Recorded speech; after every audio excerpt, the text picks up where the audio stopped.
एक टेस्टिमनी थी। अब हम वचन के ऊपर जाएंगे। जैसे मैंने फिर से बोलता हूँ कि जैसे मैंने टॉपिक प्रीच किया था, द प्राइस, हमें ऐसे प्रभु के बच्चे होने के नाते अपने जीवन में हर रोज़ एक दाम चुकाना पड़ता है। हो सकता है जिस तरह से टफ टाइम से मैं गुजर के आया हूँ बाकी लोग ना आए हों, लेकिन फिर भी हर रोज़ जब हम प्रतिदिन खुदा के लिए जी रहे होते हैं, हमें उसके लिए एक प्राइस पे करना पड़ता है अपनी सोचों से, फैसलों से, कि खुदा मैंने तेरे लिए जीना है, तेरे लिए फैसले लेने हैं करके। खुदा उस बात से बहुत खुश होता है। हालेलुया। सो आइए, जैसे कि आज हम जानते हैं पूरी दुनिया के अंदर आज खास दिन मनाया जा रहा है, विजय प्रवेश और पाम संडे के नाम से फेमस है। सो क्यों ना हम लोग अपनी बाइबल्स को खोलें, अपनी बाइबल्स को खोलेंगे और कलाम के अंदर जाएंगे और वचन को देखेंगे ज़रा ध्यान से। आप मेरे साथ निकालिए, जो टॉपिक मैं यहाँ पे प्रीच कर रहा हूँ वही टॉपिक वहाँ पर हमारी चर्च में प्रीच हो रहा है, लेकिन मैंने उसे कुछ नहीं बताया जो लोग प्रीच कर रहे हैं। मैंने उनको सिर्फ टॉपिक बताया, मैंने कहा प्रिपरेशन आपने खुद करनी है। हालेलुया। सो टॉपिक अभी रुक के बताऊंगा, पहले हम कुछ वचनों को पढ़ेंगे। आप मेरे साथ जल्दी से निकालिए मत्ती की किताब, जहाँ पर ये पैसेज आता है जो आज हम देख रहे हैं। 21वें अध्याय के अंदर हम जाएंगे और मैं चाहूँगा कुछ सिस्टर्स मेरे साथ कोऑपरेट करें। जब मैं रेफरेंस बताऊँगा थोड़ा जल्दी से निकाल के उसको ज़रूर पढ़िएगा। सो हम जल्दी से मत्ती की किताब 21वें अध्याय के अंदर जाएंगे और मैं चाहूँगा कि उससे पहले वचन से लेके 11वें तक जल्दी से पढ़ दीजिए। जब वे यरूशलेम नगर के निकट पहुँचे और जैतून पहाड़ पर बैतफगे गांव के पास आए, तब यीशु ने 2 चेलों को ये कहकर भेजा, सामने के गांव में जाओ, वहां पहुंचते ही तुम्हें एक गधी बंधी हुई मिलेगी, उसके साथ उसका बच्चा भी तुम्हें मिलेगा। उन्हें खोलकर मेरे पास ले आओ। यदि तुमसे कोई कुछ कहे तो तुम कहना, प्रभु को इनकी आवश्यकता है, तब वह तुरंत उन्हें भेज देगा। ये इसलिए हुआ कि जो वचन नबी के द्वारा कहा गया था वह पूरा हो। सयून की बेटी से कहो, देख तेरा राजा तेरे पास आता है, वह नम्र है और गधे पर बैठा है, वरन लद्दू के बच्चे पर बैठा है। चेले गए, जैसा यीशु ने उनसे कहा था उन्होंने वैसा ही किया। वे गधी और बच्चे को ले आए, उन्होंने उन पर अपने कपड़े डाले और यीशु उन पर बैठ गए। बहुत लोगों ने अपने कपड़े मार्ग में बिछाए। लोगों ने पेड़ों से डालियां काटकर मार्ग में बिछाई। जो भीड़ आगे आगे जा रही थी और जो लोग पीछे पीछे आ रहे थे, वे सब पुकार पुकार कर कह रहे थे, दाऊद के वंशज की होसना, धन्य है वह जो प्रभु के नाम से आता है, आकाश में होसना। जब यीशु ने यरूशलेम में प्रवेश किया तब सारे नगर में हलचल मच गई। लोग पूछने लगे, ये कौन है? लोगों ने कहा, ये गलील प्रदेश के नासरत के नबी यीशु हैं। हालेलुया। सब बोलेंगे जोर से हालेलुया। प्रभु के दास ने आज वर्शिप के टाइम में बताया था, यीशु मसीह यरूशलेम में बहुत बारी आया, लेकिन इस बार ऐसा क्या खास हो रहा है कि लोग उसी यीशु को जो इतने समय से उनके बीच में था, इतनी बारी उनके बीच में आया, लेकिन कुछ ऐसा इस बार उनको नजर आ रहा है कि वो लोग डालियां लेकर आ गए सड़कों पर, ऊंची आवाज के साथ चिल्ला चिल्ला के होशन्ना के नारे लगा रहे हैं, टहनियों को पाम के तोड़ के लेके आ गए। उसके वेलकम के अंदर वो लोग कपड़ों को बिछा रहे हैं। ऐसा क्या उन्होंने यीशु मसीह के अंदर देख लिया कि जो वही यीशु मसीह जो इतने समय से उनके साथ था, पहले तो ये किया नहीं, लेकिन आज वो ये सब चीजें कर रहे हैं। हालेलुया। हालेलुया। हम जानते हैं ये भविष्यवाणी पूरी हो रही है जो जकरिया के पुस्तक में की गई थी। हम जानते हैं यीशु मसीह के बारे में बहुत सारी भविष्यवाणियां ओल्ड टेस्टमेंट के अंदर बताई गई हैं, किस तरह वो आएगा, किस तरह वो सहेगा, क्या कुछ वो अपने लोगों के लिए करेगा। और उन भविष्यवाणियों के अंदर से एक भविष्यवाणी ये थी कि वो जो राजा आएगा गधी के बच्चे के ऊपर सवार होकर आएगा। और जब उन्होंने देखा कि इस बार यीशु मसीह जैसे पहले आता था उस तरह से नहीं आ रहा। इस बार उसका आने का तरीका थोड़ा हमारे यरूशलेम में अलग है। और जब उन्होंने यीशु मसीह को किस पे देखाते हुए, गधी के ऊपर आते हुए देखा, वो समझ गए भविष्यवाणी पूरी हो रही है। हालेलुया, भविष्यवाणी पूरी। कौन आ रहा है? राजा आ रहा है, राजा आ रहा है। क्योंकि वो उड़ीक में थे, एक राजा आएगा, रोम की सरकार से उनको आजाद किया जाएगा। और जब देखा कि यीशु मसीह आ रहा है, वो लोग उसके स्वागत के अंदर बहुत सारी चीजें कर रहे हैं, कपड़े डाल रहे हैं, टहनियां तोड़ रहे हैं, नारे लगा रहे हैं। और मैं सोचता हूं कि प्रभु के दास ने आपको बहुत बारी इनके डीप मीनिंग्स बताए होंगे। आपने बहुत बारी पाम संडे सेलिब्रेट किया, आपको मालूम है होसन्ना का मतलब क्या है? सेव मी नाउ, बचाओ हमें करके। होसन्ना का मतलब हम जानते, गधी के बच्चे के ऊपर सवार होने का मतलब ये है कि जब कोई व्यक्ति गधी के बच्चे के ऊपर सवार होकर आता है, वो एक चिन्ह था, मैं युद्ध के लिए नहीं आ रहा हूं, मैं वॉर के लिए, लड़ाई के लिए नहीं आ रहा हूं, मैं शांति के लिए आ रहा हूं। यीशु मसीह उस तरह से आए, मैं शांति लेके आ रहा हूं करके। हालेलुया। लेकिन आज मैं थोड़ा सा डिफरेंट में लेके जाऊंगा आपको, क्योंकि जब मेरा यहाँ आना हुआ था, मैं लगातार प्रेयर कर रहा था। मैंने जब फर्स्ट डे में आया था, आपको मैंने बताया मेरी प्रभु के दास के साथ कैसे मुलाकात हुई। जिनको नहीं मालूम, मैं फिर से एक बारी बता दूं। आज से कुछ समय पहले, कुछ साल पहले, मैं मनाली पास्टर्स के साथ घूमने जा रहा था। और उस समय 2-3 साल पहले फ्लड आया था, आप सबको मालूम है, मनाली के अंदर। और जिस वजह से हमें रास्ते से ही वापस जाना पड़ा। हम जब जा रहे थे, जब आ रहे थे, जब वापस जा रहे थे, मेरे एक फ्रेंड जो पास्टर हैं, उन्होंने कार के अंदर सॉन्ग चलाया जो प्रभु के दास का था।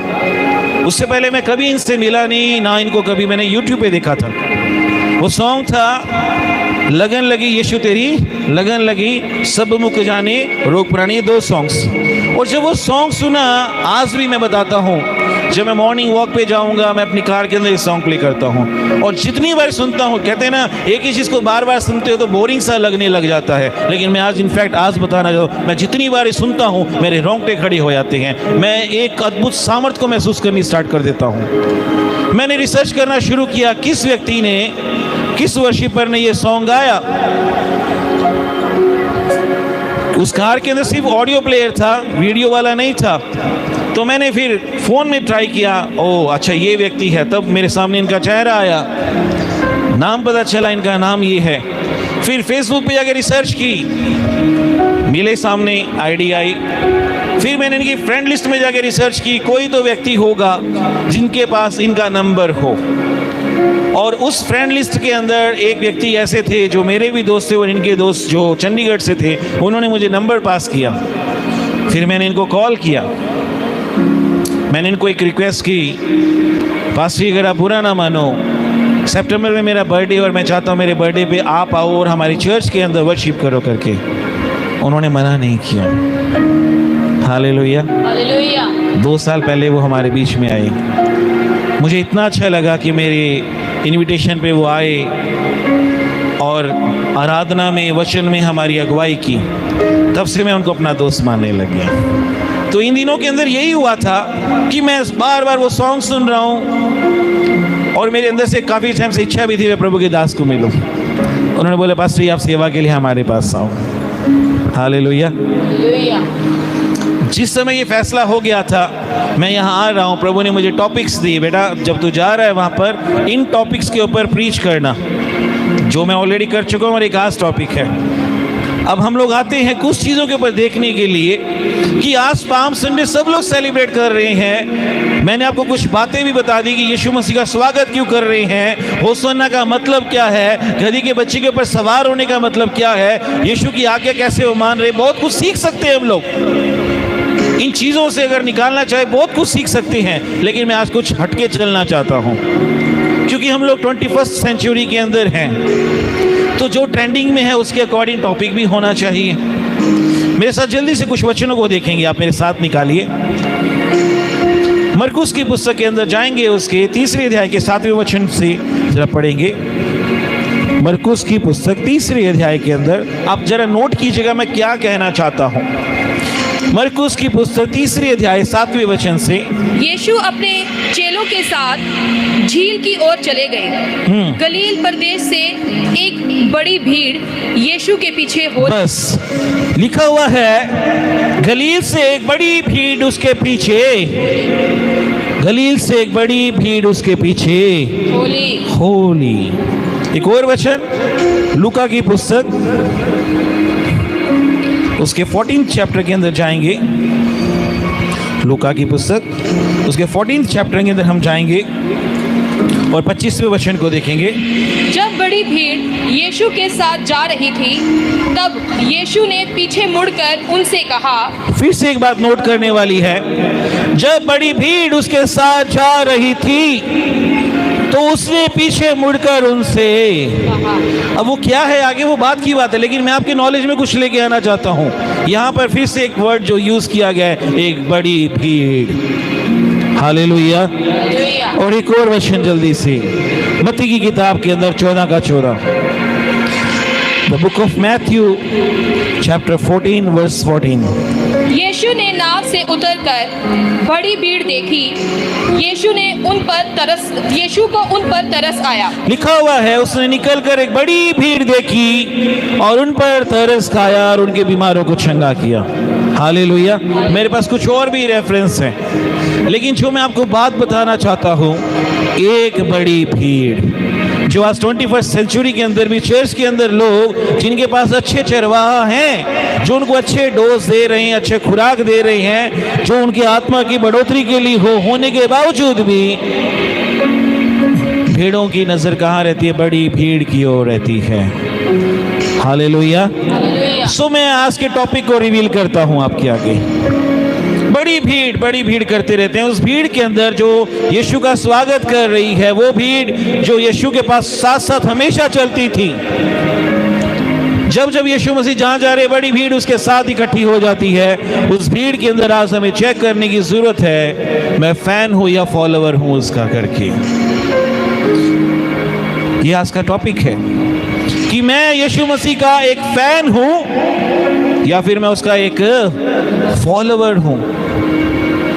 आज बहुत सारे लोग बोलते हैं हम मसीह के पीछे चल रहे हैं, हम मसीह के हैं, लेकिन असल के बारे में कैसे पता चलेगा? हमें कैसे पता चलेगा कि ये व्यक्ति या ये जो भीड़ है जो यीशु के पीछे चल रही है, इसमें से फैन कौन है और फॉलोवर कौन है? और यहां तक कि हमें भी चेक करने की जरूरत है। आज बहुत सारे लोग फोन का इस्तेमाल करके मैं इसका फैन हूं जी, मैं उसका फैन हूं। आज हमें भी चेक करने की जरूरत है, मैं यीशु मसीह का फैन हूं या मैं फॉलोवर हूं करके। क्योंकि इसी भीड़ के बारे में आगे बताऊंगा मैं आपको। ये भीड़ जो यीशु के पीछे चलती थी खाने के लिए, क्योंकि यीशु खाना देता था, उन्होंने खाना खाया, यीशु ने खाना खिलाया। ये भीड़ जो चलती थी लोग चंगे हो जाएं करके, ये भीड़ जो उसका वेलकम कर रही है, राजा आ गया, राजा आ गया, हमें रोम की गवर्नमेंट से छुटकारा देगा। छोटा सा एक्सपेक्टेशन अगर यीशु से भी इतना कर दी हमारे लिए, लेकिन ये भीड़ उस समय नजर नहीं आ रही जब यीशु क्रूस के ऊपर था। ये भीड़ उस समय नजर नहीं आ रही जब यीशु मसीह क्रूस के ऊपर था। ये लोग, ये भीड़ जो होसना के नारे लगा रहे हैं, चिल्ला चिल्ला के होसना होसना। जस्ट कुछ दिन बीते हैं, ये जो हाथ होसन्ना के नारे के लिए उठ रहे थे, उनकी वर्डिंग चेंज होके बोल रही है, इसे क्रूस दो, इसे क्रूस दो, इसे क्रूस दो। इसका मतलब क्या है? ये कभी भी यीशु मसीह के फॉलोअर्स नहीं थे, कभी भी यीशु मसीह के चेले नहीं थे,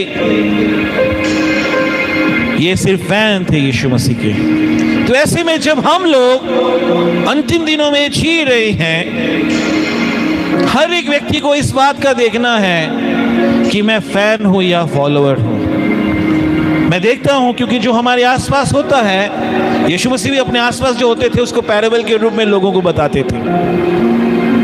मैं भी जो अपने आसपास होते हुए देखता हूं उसको अपने प्रीचिंग के अंदर लेके आता हूं। आज बहुत सारे लोग, चलो हमारे साथ, वहां बहुत बड़ी भीड़ है। हालेलुया। ठीक है, भीड़ है, लेकिन फॉलोवर नहीं है। मैं आपको बताना चाहता हूं, आज फैन होना गलत बात नहीं है, फैन होना गलत बात नहीं है, लेकिन फॉलोवर होना बहुत अच्छा है। यीशु मसीह का फॉलोवर होना उससे ज़्यादा अच्छा है। क्यों? जब हम लोग डिफरेंशिएट करते हैं दोनों के बीच में, इन दोनों के अंदर अंतर देखते हैं, हमें पता चलता है कि फॉलोवर होना ज़्यादा उत्तम है। फैन क्या करता है? काम करने यीशु मसीह के कुछ हद तक देता है, यीशु मसीह के पीछे चलता है वो भी, लेकिन अपने जीवन के अंदर कुछ हद तक वो काम करने देता है, पूरी तरह से वो करने नहीं देता। हालेलुया।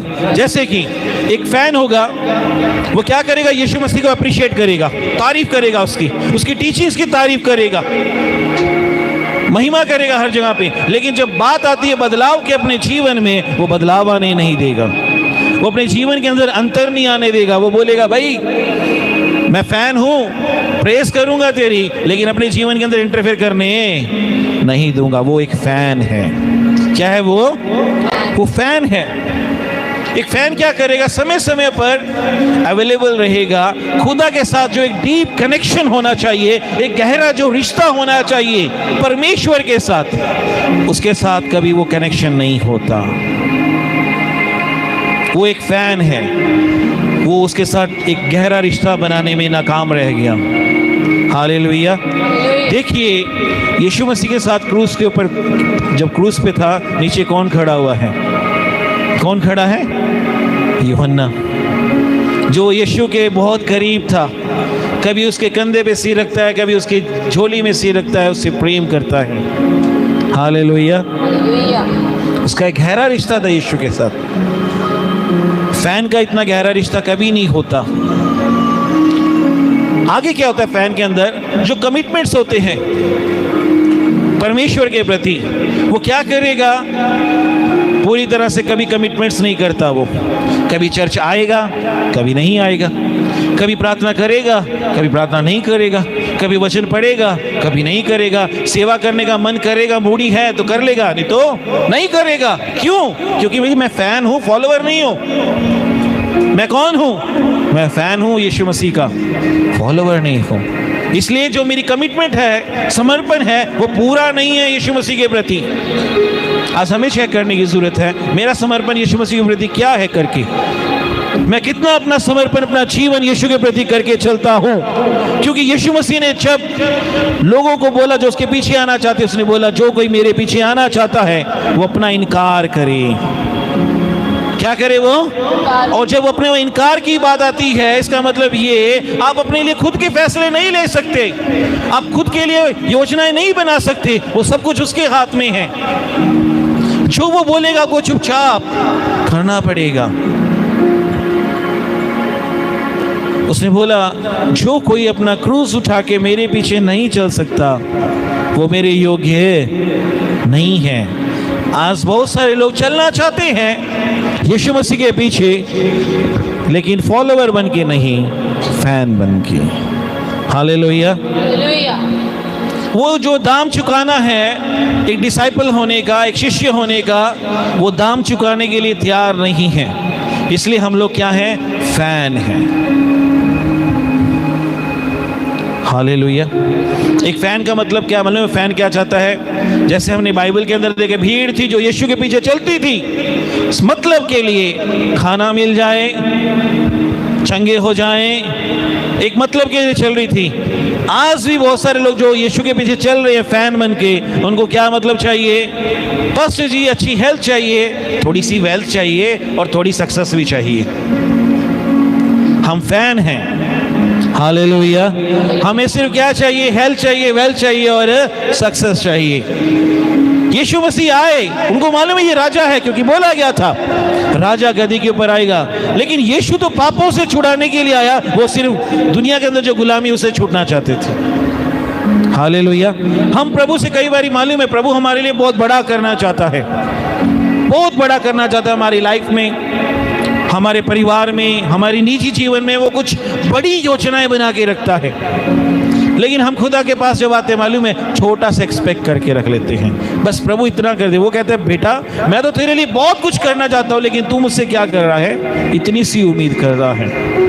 प्रभु ये भीड़ को पूरी तरह से ब्लेस करना चाहते थे, पूरी तरह से छुटकारा देना चाहते थे, लेकिन वो क्या चाहते थे, रोम से बच जाएं, टैक्स से बच जाएं। हालेलुया। अगर एक फॉलोवर हूं मैं यीशु मसीह का, तो मुझे पता होना चाहिए एक फॉलोवर की एक कीमत चुकाना पड़ता है उसके पीछे आने के लिए। मैंने बताया था जब यीशु के चेलों को बुलाया गया था, फॉलो मी, जब उसने बोला फॉलो मी, तो बहुत सारे लोगों को अपने पानी की किश्तियां, जहाज छोड़ने पड़े फॉलोवर बनने के लिए। बहुत सारे लोग जो यीशु के शिष्य थे उनको अपने जाल छोड़ने पड़े फॉलोवर बनने के लिए। बहुत सारे लोगों को अपना परिवार छोड़ना पड़ा फॉलोवर बनने के लिए। हम देखते हैं इस बीच में बहुत सारे लोग यीशु मसीह के पास आए, प्रभु तू जहां जाएगा हम तेरे पीछे चलेंगे, जहां जहां तू जाएगा हम वहां जाएंगे, लेकिन पहले मुझे काम करने दे, मेरा पिता मर गया उसको गाड़ने दे। यीशु ने बोला मुर्दों को मुर्दे गाड़ देंगे, तू चल के परमेश्वर के राज्य का काम कर। मुंह लटका के चले गए, मुंह लटका के चले। क्यों? फैन थे ना। सोचा जैसे एलिया के समय में एलीशा ने जिद की, तू जहां जाएगा मैं पीछे जाऊंगा, ताकि जैसे एलिया से एलीशा को मसा मिल गया, अभिषेक ले लूं। फैन बनना चाहता था। यीशु ने बोला उसको जिन्होंने ध्यान रखना ध्यान रखेंगे, तू चल के परमेश्वर के राज्य का काम कर। नहीं किया उसने। हमने कल परसों भी बात की थी, एक व्यक्ति यीशु मसीह के पास आया, बोला अनंत जीवन चाहता हूं, मुझे बताओ मैं क्या करूं करके। यीशु बोला तू आज्ञाओं को जानता है, ये ना करना, ये ना करना, ये तो बचपन से मानता आया हूं। प्रभु ने बोला फिर मेरे अंदर एक चीज की, आज वो एक चीज कलीसिया के अंदर लोग जानना नहीं चाहते। वो वन थिंग जो मिसिंग है हमारी लाइफ के अंदर, जो यीशु देखता है, हम उसको अपने जीवन से हटाना नहीं चाहते। यीशु ने बोला सब कुछ अच्छा है, तेरे अंदर एक बात कमी, वो ये तो अपना सारा धन क्या कर, गरीबों के अंदर बांट दे, मेरे पीछे आ, मेरी सेवा कर। क्योंकि मालूम था यीशु ने उस नफ्स को पकड़ा जो उसकी कमजोरी थी। वो पैसे को परमेश्वर बना के बैठा हुआ था, इसलिए उसने क्या चुनाव किया, पैसे में से और यीशु में से उसने किसको चुना? फिर उसने पैसे को चुना। लिखा हुआ है वो मुंह लटका के वापस, क्योंकि वो यीशु का फॉलोवर नहीं फैन था। आज हमें देखने की जरूरत है मैं किस तरह का फॉलोवर हूं। अगर मैं फॉलोवर हूं तो पहले मुझे अपना इनकार करना सीखना होगा।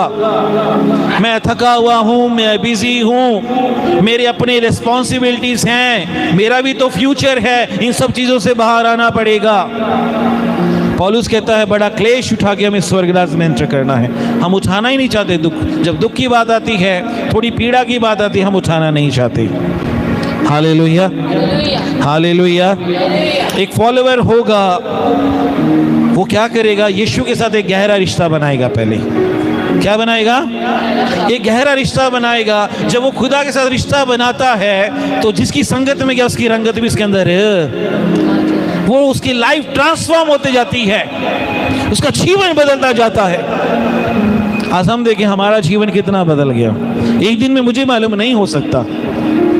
वो इंग्लिश में कहावत है ना, Rome was not made in a day करके, है ना। एक दिन में हम भी नहीं हो सकते, लेकिन पौलुस कहता है हम सिद्धता की ओर बढ़ते जा रहे हैं, हम सिद्ध होते जाएं। हर हफ्ते खुदा की हजूरी में आते हैं, हर रोज जो प्रार्थना करते खुदा की हजूरी में आते हैं। हर बार अंश बाई अंश हमें अपने जीवन को बदलना है। जिस चीज के लिए उसने दाम चुकाया है, जिसके लिए उसने कीमत चुकाई है, हमें वो याद रखना कि मैंने जो मेरा पुराना जीवन था, जो अंधकार में था, पाप में था, बुराई में जी रहा था, उसको छोड़ना है। यही खुदा की मर्जी है। हालेलुया। मुझे टोटल कमिटमेंट के अंदर जीना है यीशु मसीह के साथ। मुझे एक फॉलोवर बन के चलना होगा। फैंस तो मौसम बदलते हैं, बदल जाते हैं, है ना। मैं देखता हूँ आज जो नई कलीसिया स्थापित हो रही है 21वीं सदी के अंदर, और 40 साल 50 साल पहले चले जाओ, उस समय का डिवोशन और आज के अंदर क्या है, फैंस ज़्यादा मिलेंगे, फॉलोअर्स कम मिलेंगे। पहले मैं उसका फैन था, मैं वो बड़े बड़े चमत्कार उसका फैन हूँ, अब नई सदी में फिर कोई नया, मैं इसका फैन बन गया हूँ। हालेलुया। मैं बोलता हूँ अगर फैन बनना है ना, किसी इंसान का नहीं, खुदा के बन के रहो। किसके बन के रहो? खुदा के सदा फैन बन के रहो, क्योंकि वो कभी नहीं, वो नहीं बदलता। सदियों में लोग आएंगे जाएंगे, लेकिन खुदा कभी नहीं बदलता। हालेलुया। एक फैन को मालूम है कि मैं टोटल कमिटमेंट में नहीं हूं, लेकिन एक फॉलोअर को मालूम है मुझे टोटल कमिटमेंट में चलना है। आपको मालूम है यीशु ने जब पतरस को बुलाया था, फॉलो मी, उसके आगे भी एक बात बोली थी, मेरे पीछे आ, मैं तुझे क्या करूंगा। बोलिए, थोड़ा जोर से बोल दीजिए। उसने बोला मैं तुझे लोगों को पकड़ने वाला बनाऊंगा। एक फॉलोवर जो होता है, जो चर्च में आता है, एक विश्वासी होता है जो चल रहा है, वो ये नहीं सोचता मैं बच गया काफी है, उसको ये पता होना चाहिए मुझे औरों को भी लेके आने की जरूरत है, दूसरों को भी सुसमाचार सुनाने की जरूरत है। अगर मुझे वचन सुनाना नहीं आता, मैं अपने जीवन की गवाही बता दूं, गवाही से जीवन बदल जाएगा। एक फॉलोअर को पता होता है कि मेरी एक रेस्पॉन्सिबिलिटी भी है, मेरी जिम्मेवारी भी है, मैंने वचन जाके दूसरों को भी बांटना है, और उनको भी क्या करना है, विश्वास के अंदर लेकर आना है। आज हम चेक करें हम कितने लोगों को खुदा के अंदर लेके आए, मेरी वजह से कितने लोग प्रभु में आ गए हैं। एक सवाल, कुछ लोग बोलते हैं हमारा काम थोड़ी है, ये तो प्रभु के दास का काम है, पास्टर का काम है। अब बाइबल के अंदर पास्टर को एक एग्जाम्पल में देखते हैं किस तरह से पेश किया गया है। पास्टर को क्या बोला गया है? बोलिए, शेपर्ड कहा गया है। बोलिए, क्या बोला गया है? और कलीसिया को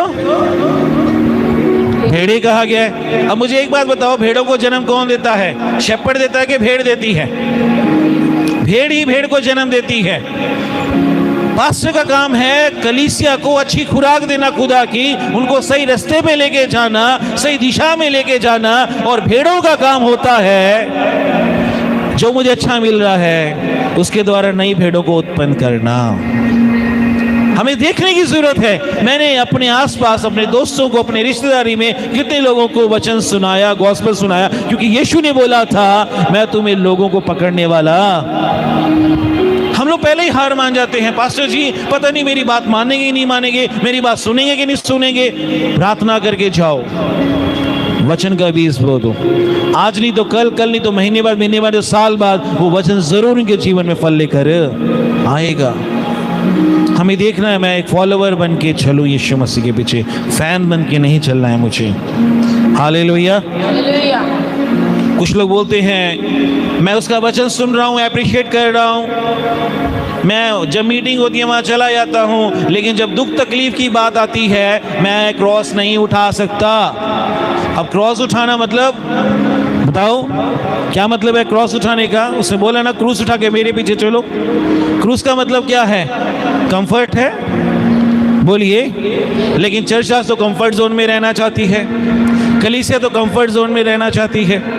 उसने बोला क्रूस उठाओ और मेरे पीछे चलो। एक फॉलोअर होगा, उसे पता होगा मैं हर रोज अपना क्रूस उठा के यीशु के पीछे चलूंगा। मुझे हर रोज अपनी इच्छाएं, अपने फैसले बलिदान करने होंगे। अगर मेरे पास कोई दुख है तो मुझे आनंदित होने की जरूरत है, ना कि मायूस होने की जरूरत है कि यीशु की वजह से मुझे कुछ तो सहने का मौका मिला। आपको मालूम है मुझे किस चीज ने इतने साल एनकरेज करके रखा कि पड़ रही है, पिटाई हो रही है, पूरी बॉडी इतनी बुरी तरह से मार मार के कर दिया जाता था, लेकिन एक चीज जिसने मुझे हमेशा पकड़ के रखा और एनकरेज करके रखा, मालूम है वो क्या थी?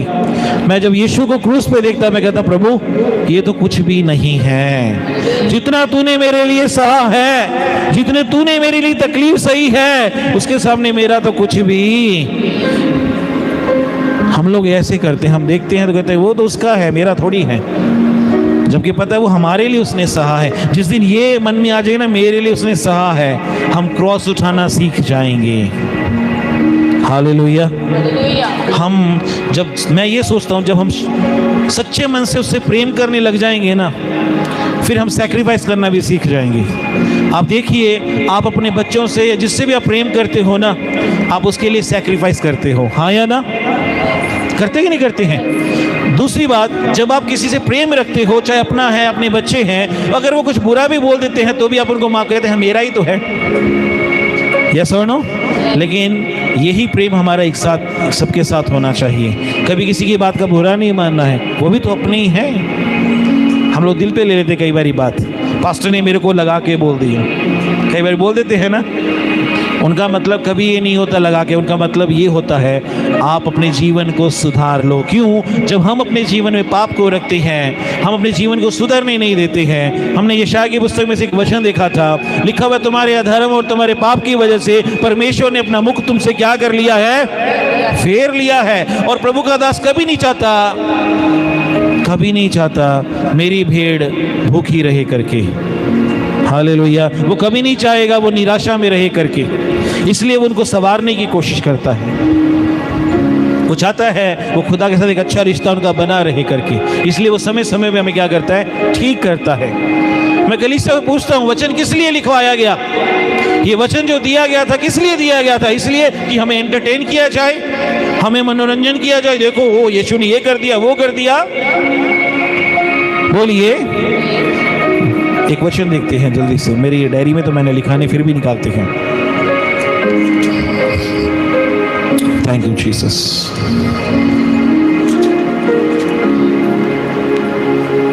मेरे साथ निकालिए 2 तीमोथी 3 अध्याय। अब ध्यान से सुनिएगा वचन किस लिए है करके।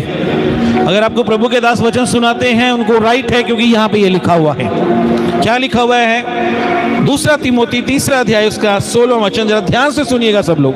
ये हर एक पवित्र शास्त्र परमेश्वर की प्रेरणा से रचा गया है। लिखा हुआ है संपूर्ण पवित्र शास्त्र परमेश्वर की प्रेरणा से रचा गया है। परमेश्वर की प्रेरणा से, लेकिन किस लिए रचा गया वो देखिए। वे उपदेश देने, वो उपदेश देने के लिए, समझाने, वो समझाने के लिए, सुधारने के लिए और धार्मिकता की शिक्षा के लिए लाभदायक है, देने के लिए लाभदायक। हालेलुया। हालेलुया। क्या लिखा हुआ यहाँ पे? कहीं पे लिखा हुआ एंटरटेन करने के लिए है करके भी, लोगों को कलीसिया के अंदर मनोरंजन करो, नहीं।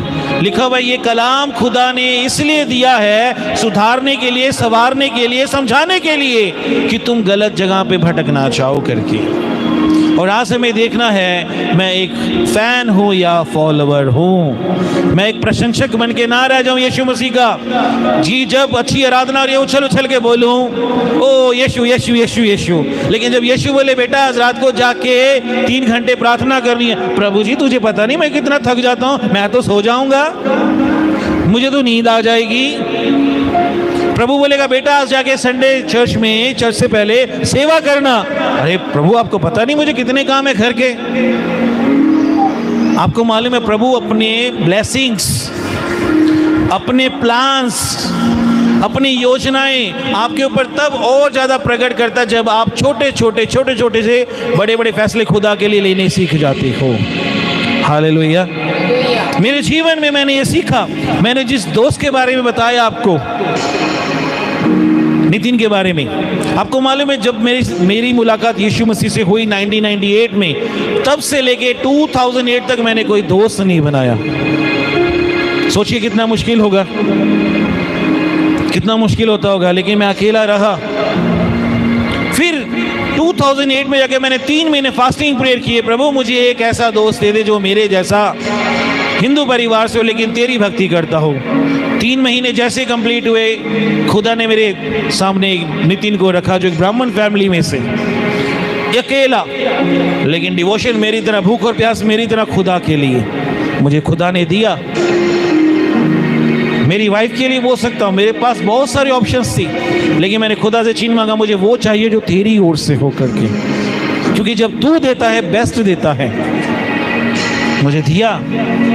मेरे बच्चों के लिए, उनके पैदा होने से पहले प्रभु ने सब कुछ बताया। जब बेटी आ रही तो बेटी के लिए बताया, जब जुड़वा आ रहे तो जुड़वा के बारे में बताया, नाम तक खुदा ने बताई। ये कब होता है मालूम है? बोलते हैं ना प्रभु हमसे बात क्यों नहीं करता, वो इसलिए क्योंकि हम लोग कहीं ना कहीं खुदा के लिए फैसले लेने में चूक जाते हैं। हम फैन बन के रह जाते हैं, फॉलोअर नहीं बनते। जिस दिन फॉलोअर बनने शुरू हो जाओगे, वो अपने भेद भी प्रकट करने शुरू करेगा, आपको अपने आप को प्रकट करना शुरू करेगा आपके ऊपर। आज देखना है, उस समय तो उन लोगों ने झाड़ियां लेके ओ होसना होसना होसना, मैं भी उस भीड़ का हिस्सा तो नहीं हूं कहीं कि शुरू में तो यीशु का स्वागत है, आ जाओ मेरी ज़िंदगी में, मेरी फैमिली में, मेरे बिजनेस में, लेकिन जब थोड़ा सा क्लेश, दुख, तकलीफ उठानी पड़ी या उठाने की बात आ जाए, नहीं नहीं नहीं, इसे क्रूस दो, इसे क्रूस दो। या फिर बोलेंगे नहीं मुझे यीशु नहीं चाहिए, मुझे यीशु, पतरस के समान बोलेंगे मैं तो जानता ही नहीं थी, मैं कसम खा के बोलता हूं मैं तो इसको नहीं जानता। चेक करने की जरूरत है। जो फॉलोअर होता है वो मुश्किलों में जितनी भी उसके जीवन में आती हैं या सताव आता है, उसके अंदर उसका विश्वास कभी डगमगाता नहीं है। आपने चेक करना है, कहीं मेरा विश्वास तो नहीं डगमगाता जब सताव आता है, विरोध होता है। अगर फैन रहोगे तो छोड़ के चले जाएंगे, अगर फॉलोअर रहोगे तो बने रहोगे वहां पर। हालेलुया। आज चेक करना है, यीशु मसीह फैंस को पसंद नहीं करता। किसको पसंद करता है? वो एक फॉलोअर को, क्योंकि उसे मालूम है एक फॉलोअर को, अगर मैं एक फॉलोअर बनना चाहता हूँ, मैं यीशु मसीह का शिष्य बनना चाहता हूँ, तो उसके वचन के अंदर सब कुछ बताया गया है। और पहली बात ही ये है, मुझे अपना इनकार करना होगा। आज से मैं अपना खुद का नहीं हूँ, मैं यीशु मसीह का। इस बीच में, इस सफर में शायद बहुत सारे लोग आपसे नाराज होकर जा सकते हैं, कोई बात नहीं, कोई बात नहीं, लेकिन यीशु चला गया तो सब कुछ चला गया। कई बार ऐसे होते हैं ना, हमारी रिश्तेदारी में कुछ प्रोग्राम होते हैं और वहाँ पर फिल्मी गाने चल रहे होते हैं, और ऐसे में आके वो रिश्तेदार कई बार बोलने लगते हैं, आजा भी तुम्हें थोड़ा डांस करके दिखा दे, डांस कर दे। मेरे बच्चे हैं ना यहाँ पीछे बैठे हुए, आपने देखा, जिस भी प्रोग्राम के अंदर कभी ऐसा थोड़ा सा भी फिल्मी गीत चल पड़ते हैं ना, बोलते पापा जल्दी से यहाँ से चलो, हमने यहाँ नहीं रुकना, हमें अच्छा नहीं लग रहा, हमें अच्छा, मुझे बहुत अच्छा लगता है मेरे बच्चे ये बात बोलते हैं। पिछले साल मेरी मौसी की बेटी की शादी थी, रात की शादी थी, हमने इनवाइट किया, हम गए। जब तक सिर्फ म्यूज़िक चल रहा, जैसे अभी म्यूज़िक चल रहा है बैकग्राउंड में, इस तरह के कुछ म्यूज़िक चल रहे थे, सब अच्छा था। जैसे ही उन लोगों ने वल्गर म्यूज़िक चला दिया, फिल्मी गाने चला दिए, मेरी बेटी पापा अब यहाँ नहीं रहना, चलते यहाँ से। मैं कहा खाना, कहते कोई बात नहीं छोड़ दो, अब यहाँ नहीं चलना है करके। बच्चों को बचपन से हम ट्रेन कर रहे हैं ऐसे कि खुदा के लिए फैसले करना सीखना होगा, हमें इनकार करना सीखना होगा। इस बात का नहीं मेरा ये रिश्तेदार नाराज़ होगा, वो कोई बात नहीं, खुदा नाराज नहीं होना चाहिए। अपने अंदर एक अच्छे फॉलोअर को ढूंढिए, क्या मैं एक अच्छा फॉलोअर हूँ मसीह का? नहीं तो हम ये सोच सकते हैं यीशु के पीछे चलने के लिए तो बहुत बड़ी भीड़ मतलब से चल ही रही थी, कोई रोटी के लिए चल रहा था, कोई कपड़े के लिए चल रहा था, कोई मकान के लिए चल रहा था, कोई चंगाई के लिए चल रहा था, लेकिन क्रूस के ऊपर कोई नज़र, क्रूस के समय कोई नज़र। ऐसा ना हो कि ये उम्र में यहाँ रहते हुए जो जीवन हम जी रहे हैं मसीह के लिए, जो जीवन जी रहे हैं, हम भी उस भीड़ के समान बोले मैं तो मसीह के पीछे चलने वाला हूँ, लेकिन मुझे खुद ही नहीं पता मैं अपने आप को कैसे धोखा दे रहा हूँ कि मैं फैन बन के रह गया, फॉलोवर तो कोई बना ही नहीं था। कि जब सताव की बात आई, दुख की बात आए, मैंने बोला मैं मसीह को नहीं जानता। हालेलुया। अपने आप को एक अच्छे फॉलोवर बनाए, प्रभु प्रसन्न होता है इस बात से, जो खुदा के लिए अपने आप को डिनाई करता है। हालेलुया। मैं सोचता हूँ उस क्रूस के ऊपर जब यीशु मसीह कुर्बान थे, यूहन्ना तो था लेकिन कुछ बहनें भी वहाँ मौजूद थी, जिसमें से मरियम मदलीनी भी वहाँ मौजूद थी। उसको मालूम है कि यीशु मसीह कौन है। हम जानते हैं मरियम मदलीनी के बारे में, ये वो मरियम मदलीनी है जो पाप में पकड़ी गई थी, व्यभिचार के अंदर पकड़ी गई थी, और जब उसे पथराव करने की बात आई तो यीशु ने बोला जिसने कभी कोई पाप नहीं किया, जो निष्पाप है, पहला पत्थर। लिखा हुआ है सब लोग चले गए वहां से, यहाँ तक कि याजक लोग भी चले गए, लेकिन यीशु नहीं गए। यीशु चाहे तो पत्थर मार सकता था। वो एक ट्रू फॉलोअर बनी यीशु मसीह की। फैन बन के नहीं रह गई, बचा लिया एक बारी तो मुसीबत से, तकलीफ से, मरने से बचा लिया, मैं फैन बन के रह जाऊं, नहीं। वो एक ट्रू फॉलोवर बनी।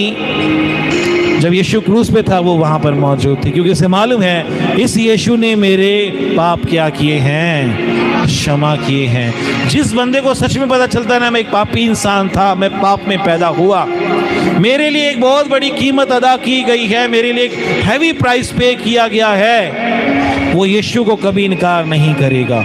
वो फॉलोवर बन के पूरी ज़िंदगी, ये नहीं आज पास्टर सुमित आए हैं, कल कोई और पास्टर आएंगे, जिस समय वो आते हैं हमें एंकरेज हो जाते हैं, एक हफ्ता हम भक्ति में चलना पसंद करते हैं, फिर जैसे दुनिया में रहते दुनियावी काम करते हैं, वो असर ख़त्म हो जाता है, हम फिर फैन बन के रह जाते हैं। ये आग जो हमारे अंदर खुदा के प्रति है वो सदा जलती रहनी चाहिए। हमें हर रोज़ उसके और नज़दीक जाना है, उसे और उससे प्रेम करना है।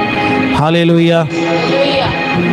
मैंने भीड़ के बारे में बताया, आज आप चेक कीजिए उस भीड़ के अंदर मैं होता, अगर मैं अपने आप को उस भीड़ के अंदर पाता तो मैं किस तरह से अपने आप को देखता?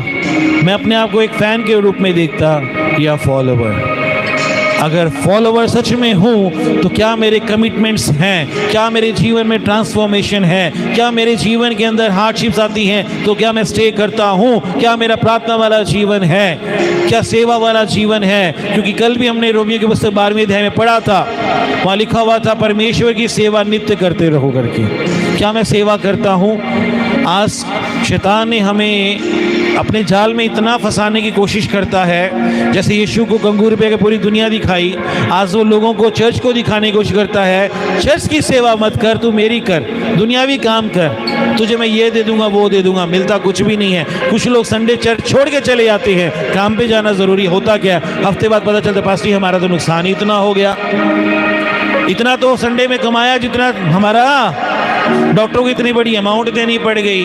वफादार बने रहो, कोई बीमारी नज़दीक नहीं आएगी। ईमानदार बने रहो, एक फॉलोवर बन के रहो।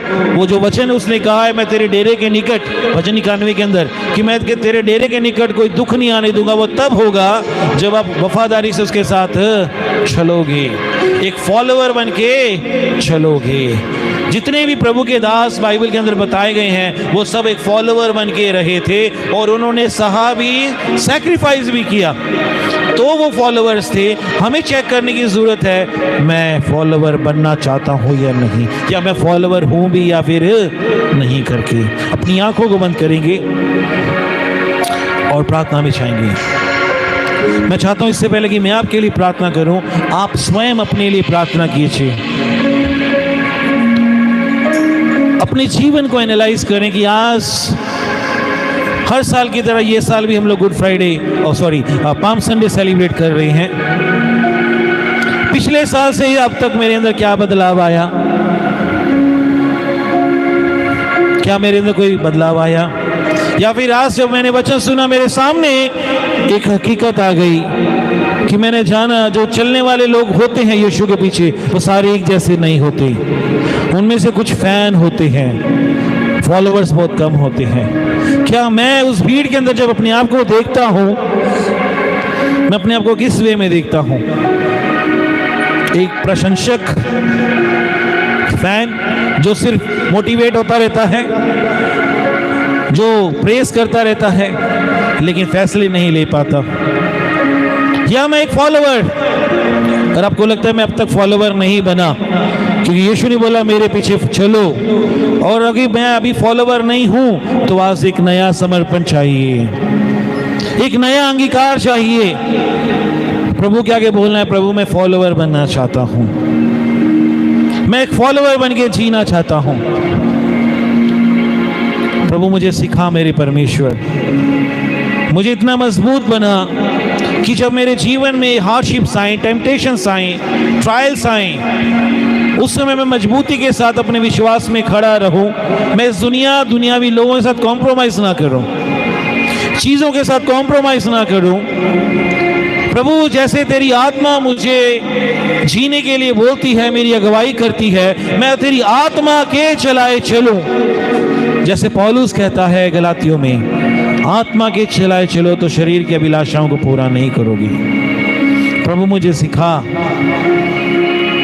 सिखा प्रभु, मैं तेरे साथ रहना चाहता हूँ। मैं वो भेड़ बनना चाहता हूँ जो तेरी आवाज़ सुनते हैं, जो अनजानों की आवाज़ को ना पहचानते हो। प्रभु मुझे सिखा, मुझे ऐसा दीन बना, मुझे ऐसा नम्र कर प्रभु, ताकि मैं प्रभु जी दीनता के साथ तेरे पीछे चल सकूं। प्रभु यीशु, तू परमेश्वर होकर भी अपनी महिमा को छोड़ दिया। तूने अपनी महिमा को छोड़ा प्रभु, तूने सब कुछ सह लिया। प्रभु मुझे भी ऐसा बना प्रभु कि मैं चाहे किसी भी पोजीशन पे क्यों ना हो, चाहे जैसा भी हूं, कभी भी उस चीज का घमंड ना करूं। प्रभु मुझे दीन कर प्रभु जी, मैं सहने वाला बनूं। आज मैं एक नए समर्पण के साथ प्रभु अपनी लाइफ को आगे बढ़ाना चाहता हूं। मैं एक फॉलोवर बन के जीना चाहता हूं जो हर समय तेरे साथ आया चाहिए। प्रभु मैं उन लोगों के साथ बहाने ना बनाऊं कि मेरे घर में ये काम है करके, या प्रभु मैं किसी ऐसी चीज को तुझसे बड़ा ना कर दूं। प्रभु मुझे सिखा, मेरे जीवन में पहला स्थान मैं तुझे देने वाला बनूं, सिर्फ तुझे पहला स्थान देके चलने वाला बनूं। प्रभु मैं तेरा दास, तेरे लोगों के लिए आज खास प्रार्थना करता हूं, जो लोग यहाँ मौजूद हैं या जो हमें ऑनलाइन देख रहे हैं। प्रभु मैं एक एक भाई बहन सबके लिए खास दुआ करता हूं। प्रभु तूने दाम देकर हमें खरीदा है, हम उसकी कीमत को जाने। तूने हमें अंधकार से निकाला है प्रभु, हम इस बात को जाने। प्रभु तेरे बच्चे इस बात को जाने कि हम ज्योति की संतान बन के जिए। प्रभु जैसे इजरायलियों का जीवन था कुड़कुड़ाने वाला, हमारा जीवन वैसा ना हो। प्रभु एक ऐसा जीवन जो तुझे प्रसन्न करने वाला हो, ऐसा जीवन अपने लोगों को दे मेरे परमेश्वर, कि ये तेरी आत्मा की अगुवाई में चले, तुझे पहला स्थान देने वाले बने, तुझे हमेशा अपने आगे रखे मेरे परमेश्वर। हाँ प्रभु इनके जीवन में आप बदलाव लेके आ रहे हो, परिवर्तन लेके आ रहे हो, मैं धन्यवाद करता हूँ। प्रभु समय समय पे आप इनकी अगुवाई कर रहे हो फैसलों के अंदर, प्रभु मैं धन्यवाद करता हूँ। और प्रभु आप अपनी योजनाओं को जो आपने इनके लिए बनाई है, वो योजनाओं को आप पूरा कर रहे हो, प्रभु मैं धन्यवाद करता हूँ। प्रभु आज जो वचन सुनाया गया वो इनके जीवन में प्रभु आशीष और बरकत लेके आए, एक बदलाव को लेके आए, और सच में प्रभु तेरे बच्चे प्रभु इन वचनों के द्वारा आशीष पाए। प्रभु सब कुछ आपके हाथों में सौंप कर ये प्रार्थना मैं आपके नाम से मांगता हूँ, सुने और ग्रहण करेंगे। हम सब बोलेंगे आमीन। हालेलुया, हालेलुया, thank you.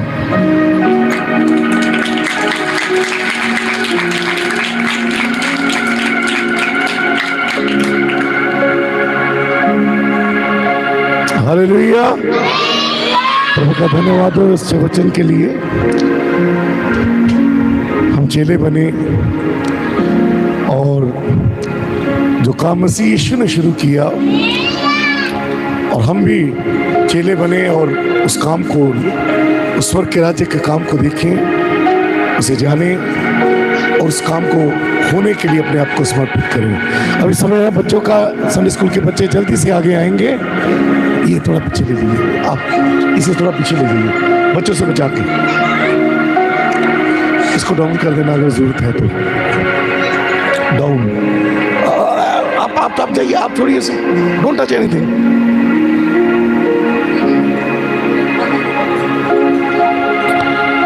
Hallelujah, praise the Lord.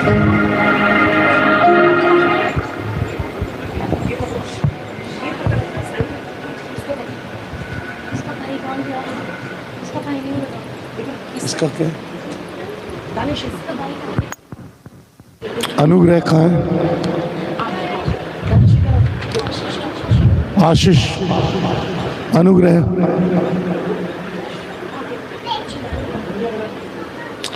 थोड़ा सा पीछे कर लीजिए जगह अगर। ओके, ठीक है, ठीक है।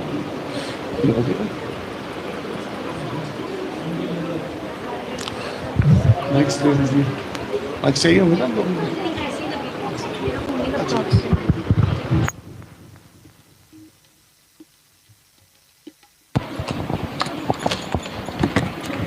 आप ये करेंगे ना, इनको आगे जाके करवाना है डांस।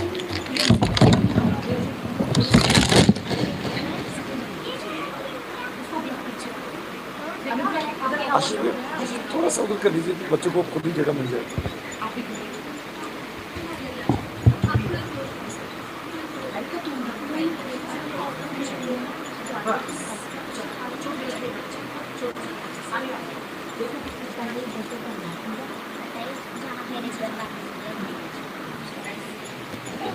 एंथनी, उसे देखिए थोड़ा एंगल उसका।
हालेलुया।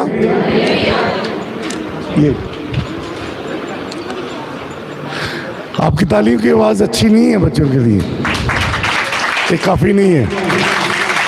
हालेलुया। ये बंद कर दीजिए। ओके, वहीं रहने दीजिएगा, बंद कर दीजिए लेकिन